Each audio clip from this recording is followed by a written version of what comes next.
अगर मैं ठीक से स्मरण कर पा रहा हूँ तो परम श्रद्धेय प्रातः स्मरणीय गौड़िया संप्रदाय की महान विभूति श्री राधा रमन चरणदास बाबा महाराज, जिनको बड़े बाबा भी कहा जाता है, उनकी सेवा में एक साधिका रहा करती थी। रसोई आदि की सेवा करना उन्हीं के जिम्मे था। अब एक बार उनको बड़ा तीव्र ज्वर हुआ, शैया से उठने की भी उनकी सामर्थ्य नहीं थी, लेकिन बाबा की आज्ञा, बाबा के वाक्य को वो भगवत वाक्य ही मानती। कुछ लोगों ने जाकर बाबा को सूचना दी कि आज उनका स्वास्थ्य ठीक नहीं है, तो वो रसोई की सेवा आज नहीं कर पाए। कुछ क्षणों के बाद बाबा उनकी कुटिया में पहुंचे और वही द्वार से ही उनको आज्ञा दे दी कि आज कुछ और अधिक लोग आने वाले हैं, तो सेवा का कार्य अधिक होगा, तो समय से पहले ही रसोई में पहुंच जाना। उन्होंने सोचा कि शायद बाबा को सूचना नहीं मिली, पर अब बाबा की आज्ञा हो गई है, अब तो भाई जो होगा सो देखा जाएगा। वो उसी अवस्था में उठी, अब रसोई में जाना है, भाई स्नान करके ही जाना होगा। उन्होंने स्नान किया और उनको लगा कि जैसे स्नान करते करते जो ताप था वो भी सब दूर हो गया। रसोई में पहुंची और नित्य प्रति की भांति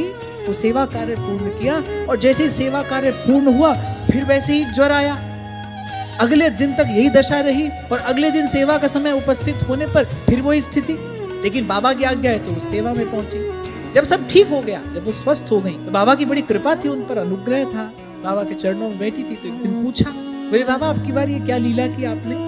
बाबा ने बड़े काम की बात, बाबा ने कहा, रोग की स्थिति में यदि हिस्से आई सेवा का कार्य छोड़ दिया जाए तो बोले रोग प्राण घातक रूप ले लेता है, वो और अधिक बढ़ जाएगा।